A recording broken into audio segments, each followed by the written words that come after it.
Thank you very much. We're going to do one more song, but before I go, I'd like to say a couple of things. We appreciate you guys coming out today. Actually, this was supposed to be our sound check, and because we're doing a concert here tonight, and if you can make it back, we would like to see you. Let me just introduce real quickly the guys in the band. Over on this far side, very close friend, Tony Pilcher, on guitar.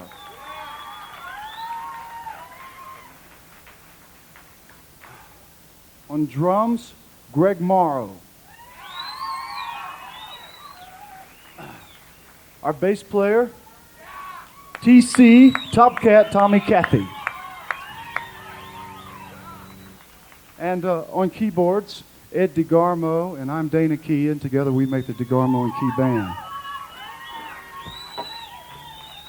Let me just tell you a little bit about our group. Eddie and I actually met, believe it or not. Can I get a drink of water? Nobody run off or anything. It's dry up here, but you have good water. You know that? It's when you're traveling around playing a lot of concerts, different cities, you begin to appreciate little things like a good glass of water. There are places in our country, believe it or not, you can drink water. They hand you a cup and it's kind of syrupy and green, you know. But this is good water. Eddie and I met in the first grade, and we grew up together. We lived across the street from Elvis Presley's house, where, yeah. Well, no. Influenced by him at a very early age, like Ed said, we saw all of his limousines. He used to ride his horse out and talk to us and stuff, and he had all these motorcycles, and he was really cool, and we thought he was wonderful, you know. And basically, we wanted to be rich, is what we really wanted, you know. So we formed a rock band just as soon as we could force our parents to buy us some instruments, you know. And by the time we were 15, we already had a contract with London Records. And we thought we were going to be stars and stuff, you know. And 15, I went out looking for cars to buy. You know, I thought I was going to be rich and everything. It was kind of stupid. I couldn't drive until I was 16, so it was pretty dumb looking for a car. But touring was rough in those days, too, because I had to be home by 11 o'clock. So, but in that time, right around high school, Eddie and I, man, we were with each other all the time. You know, like every night on weekends, we traveled and played and stuff. And I saw more of him than I did anybody else. And actually, we developed a real deep mutual hatred for one another in those days. Just because we had a little ego struggle going on in the band, you know. And we used to have a battle of the bands every night between us. And we'd just get on either side of the stage and turn up. And now we've just resolved it. Everybody turns up as loud as they can get, and that's the way we go, you know, but that's okay. I remember very vividly the day that Eddie was telling you about earlier in the song. Eddie walked down my hallway at school, and this really surprised me, because I used to see him occasionally in the hallway, but not very often, because I spent a lot of my time in high school either skipping or avoiding Eddie, you know what I mean? And he was coming down my hallway, and it really kind of freaked me out. And he walked right up to me and said, "Hey, man, yesterday I found Jesus." And I'm thinking, I didn't know he was missing, you know. And the hallway got like a E.F. Hutton commercial. You ever seen one of those? Y'all got those? Everybody. And I'm thinking, man, everybody's going to think I'm a religious fanatic. You talking about Jesus and God, this, out in the hallway.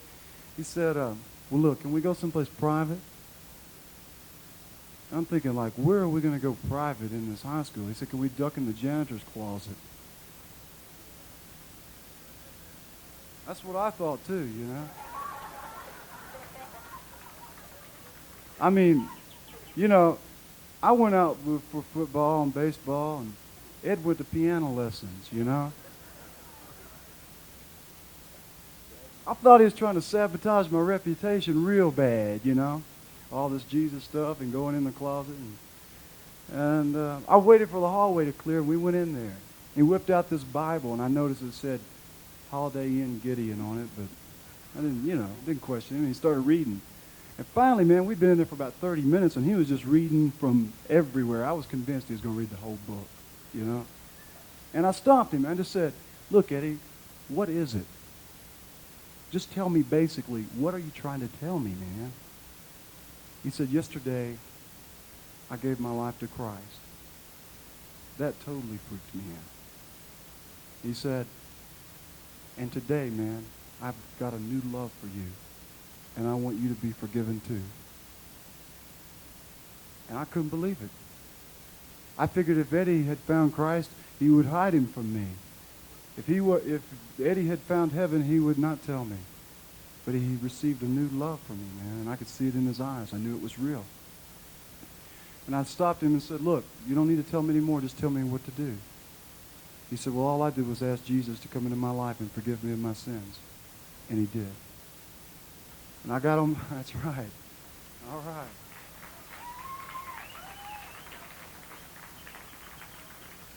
And it was a pretty wild scene. But Eddie and I got down on our knees in the closet. And I asked Jesus Christ to come into my life. And I don't remember. I didn't pray anything wonderfully religious. I just said some simple things like, Jesus, I know I've been wrong and I do a lot of things that you don't like. But I want you to come into my life and change it and forgive me. And you know what? He did. He really did. And if he hadn't forgiven me and he hadn't changed my life, I wouldn't be here today. But just like Eddie told me in the closet, I'm telling you today, Jesus can change your life. And he's turned my life upside down. He's given me a reason to get up in the morning. Yeah, I've still got some problems, you know, but I'm working them out. I'm able to work them out. I've got somebody that can help me work them out. I have a reason to live. I have hope. You know, a lot of what they tell you today is that we came from some kind of pool of primeval slime from, in some point our ancestors crawled out and became monkeys, and then here we are, you know. And I'm thinking, man, I don't want to show anybody pictures of my family tree if that's the case, you know. If that weren't bad enough, they're telling people today that when you die, you're just going to be a certain amount of minerals that are going to be fertilizer for future vegetation and gardens.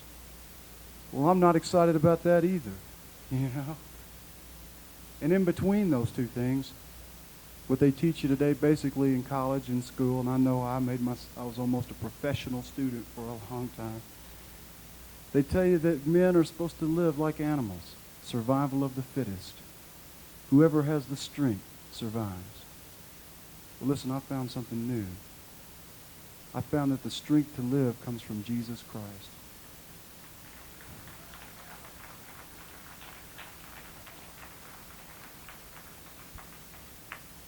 Now, there are a lot of really tough guys in this crowd, a lot of tough guys in this world. I used to think I was tough. But I don't want to stand before God and say, here I am by myself, you know, just me. Do what you want to do. I'm not that tough. So I gave my life to Jesus Christ. And now I know if I die tonight or this afternoon or tomorrow, whenever, I'm going to stand before God with Jesus Christ.